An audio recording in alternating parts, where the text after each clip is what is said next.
Hello hi friends, welcome back to Sai Surya cooking channel.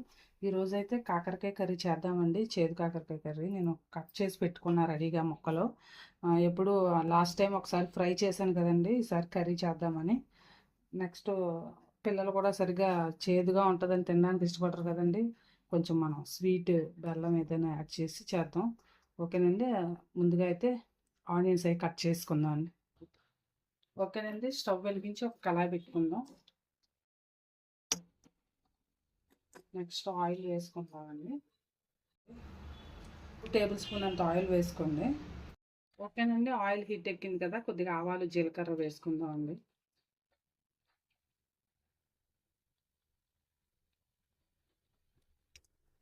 Next cut చేసి పెట్టుకున్న ఉల్లిపాయలు పచ్చిమిరపకాయలు కూడా వేసుకోండి.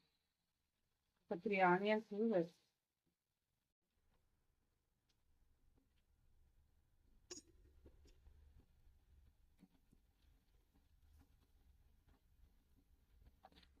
ఓకేనండి, ఆనియన్స్ బ్రౌన్ కలర్లోకి వచ్చే వరకు వేయించుకోవాలి.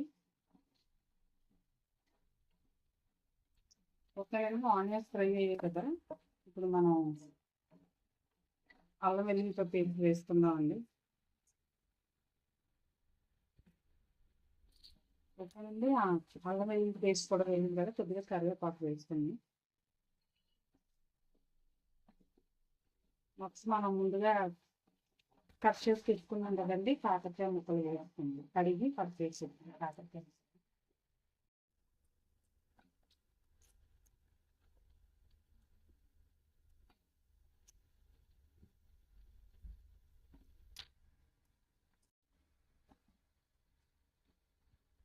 కొద్దిగా పసుపు వేసుకుందామండి. ఓకేనండి, ఇప్పుడు కొంచెం పసుపు వేసుకున్నాం కదా, ఒకసారి కలుపుకుందాం.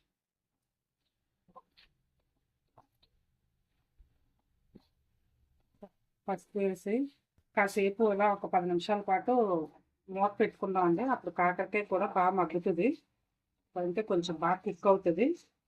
ఆలోగా మనం టమాటా అది కట్ చేసుకొని రెడీగా పెట్టుకున్నాం. కాసేపు మూత పెట్టుకున్నాం.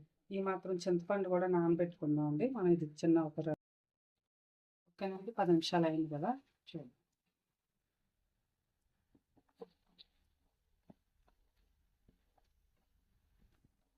కాకరకాయ తినడం వల్ల అంటే చాలా బెనిఫిట్స్ ఉంటాయి కదండి. కాకరకాయలు అంటే బ్లడ్లో షుగర్ లెవెల్స్ని కంట్రోల్ చేస్తుందండి, అదే నివారిస్తుంది. అలాగే విటమిన్ ఏ, విటమిన్ సి కూడా ఉంటాయి కదండి. సో అప్పుడప్పుడు దీన్ని కూడా తింటూ ఉంటే అదే బాడీలో కఫం ఇలా పైత్యం అది పెరిగితే మన బాడీ పైన ర్యాషెస్ లాగా వస్తాయి కదండి, అలాంటివి ఏవి రాకుండా ఉంటాయి.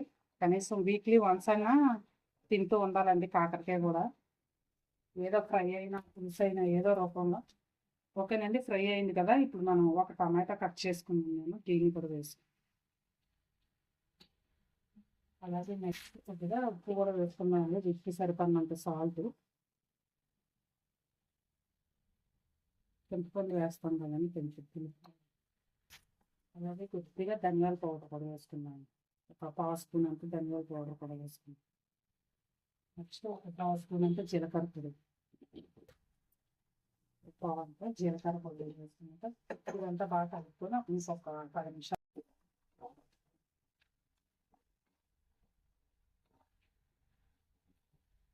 తర్వాత కారం కూడా వేసుకున్నాం. కారం ఒక 1½ స్పూన్ వేసుకుందాం కారం.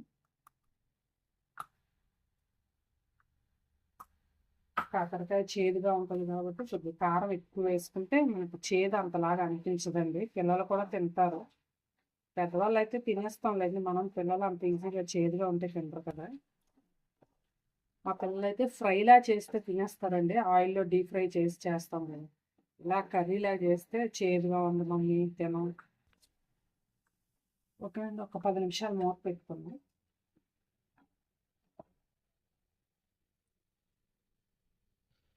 ఓకేనండి, ఇంకొక 10 నిమిషాలు అయింది కదా, చూద్దాం మళ్ళీ.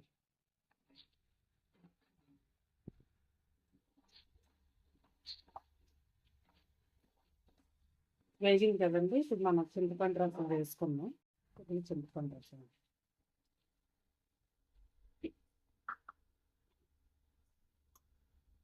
కొంచెం ఇంత బెల్లం వేసుకుందామండి, చిన్న బెల్లం ఇంత ముక్కలు.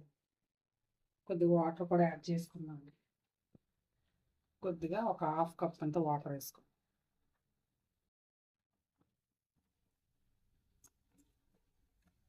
దీన్నంతా కూడా బాగా కలిపి ఇంకొక 5 నిమిషాల పాటు మూత పెడితే మనకు కర్రీ రెడీ అయిపోద్దండి.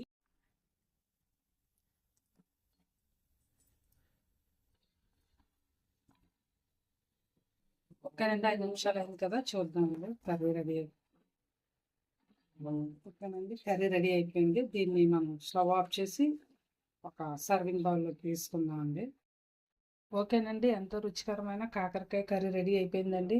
అంటే అన్ని కర్రీలాగా రుచికరమైన అంటే చేదుగా ఉంటుంది కదండి, అయినా సరే తినాలండి. పిల్లలకు కూడా అప్పుడప్పుడు పెడుతూ ఉండాలి, వాళ్ళు తినడానికి ఇష్టపడరు కదా.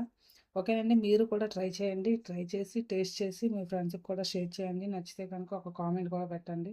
Please like and subscribe my channel. Bye friends, మళ్ళీ నెక్స్ట్ వీడియోలో ఇంకో వంటతో కలుద్దాం.